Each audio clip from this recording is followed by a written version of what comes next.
I got these bunny ear wreath forms right from the Dollar Tree. I'm going to be using 2 of them. And I started by just cutting the wreath form in half.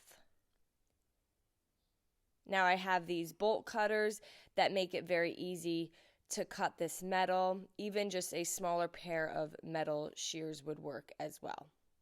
And I'm going to cut it so that all we have left is that one section that the ears are attached to. And again, I have 2 of them.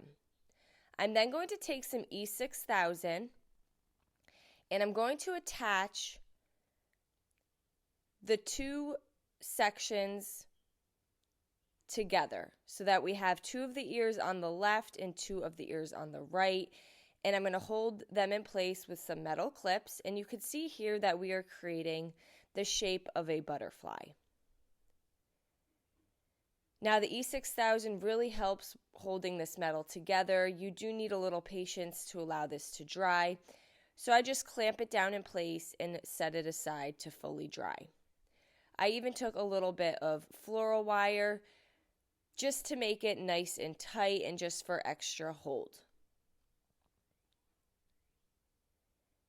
So I just wrapped the floral wire around some of the areas, twisted it nice and tight, and then cut the extra wire. Once that was fully dry, I'm going to take my gold Krylon Shortcut spray paint and spray paint my frame gold. I then found these really pretty canvases at the Dollar Tree. I have 5 of them, and I'm just taking a razor blade and cutting the canvas out. I'm applying E6000 to each wing and laying it down onto the canvas with the gold side up. And once I lay it down, if you have some E6000 that oozes out, you could just take a baby wipe because that canvas is wipeable.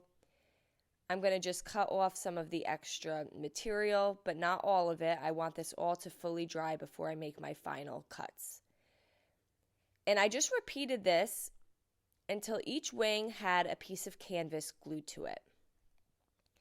Again, you really do want to be patient and use the E6000. The hot glue just really does not hold too well to the metal.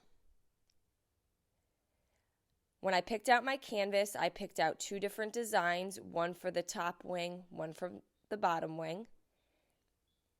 And then I just picked a basic design for the body, which we'll get to in a little bit. And I allowed this to fully dry. I did put some weight on it while it dried.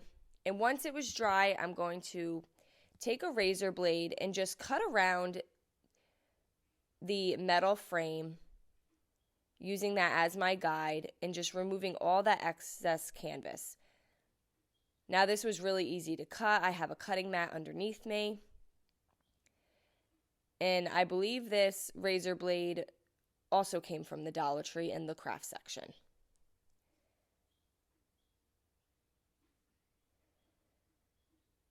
And I just did this until each wing had all of the excess canvas removed. And then I repeated the same step as the wings for the body. I just traced the shape that I needed to cut with a pen, and then I cut that out. Now I do have a little extra material on the edges, but that's fine because I'm going to add some hot glue to that so that the canvas on the wings touches some of the canvas on the body, and the hot glue works fine with the canvas. I then have this circle. It's almost like a bead, but it has a hole in the bottom. And I'm going to paint that with some Wise Owl black paint. And I'm going to glue that to the top here. And this is going to be the head of the butterfly. I had some leftover metal from when I cut everything. I spray painted those gold, and these are going to be the antennas. Now, I feel like there's so many ways you can finish this off. I took the word hello, painted it in some Wise Owl black, and then glued it on the bottom right wing. So I kept it very simple. So many ways you can design this and make this colorful. You can use any pattern and material of your choice. And I just glued the letters down onto the bottom right wing. And there you go. I really hope you enjoyed this video. Paint products, tissue paper, transfers, and mesh stencils can all be found on our webpage at chalkitupfancy.com. And don't forget, you can also check out other tutorials over on our webpage. Have a great day.